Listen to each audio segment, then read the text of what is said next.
Atteints de fibromyalgie, nous avons décidé de témoigner.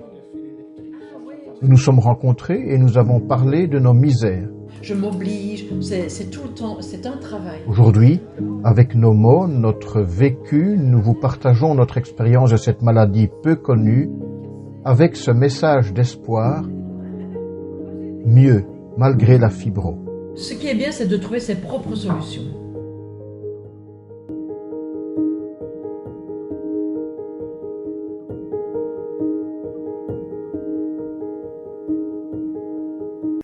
Bonjour.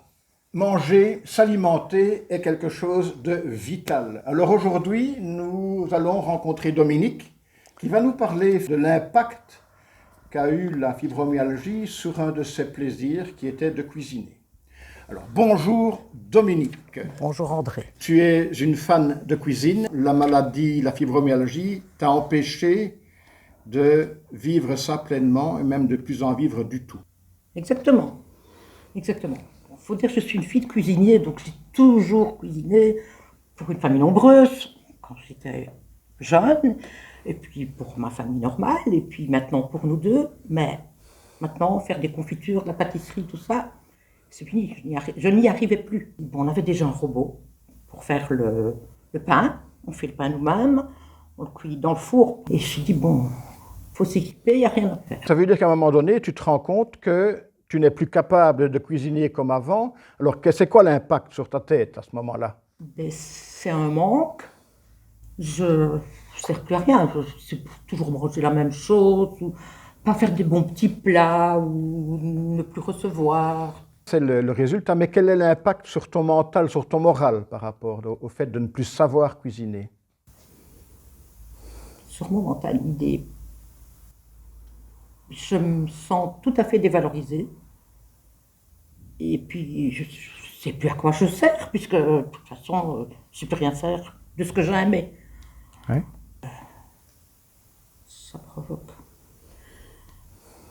de la rage, du dégoût, de la tristesse. Et ça a un impact sur tes relations, ça? Absolument. C'est-à-dire?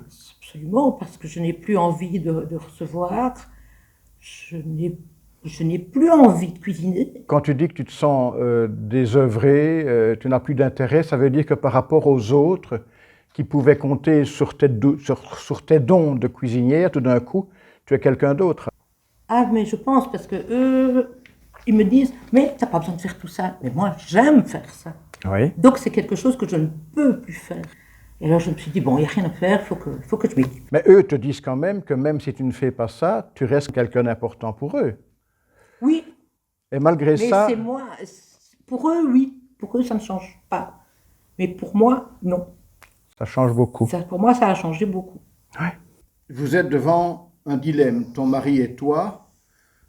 C'est continuer à ne pas aller bien ou bien accepter à un moment donné de faire une dépense peut-être importante pour t'aider à pouvoir cuisiner.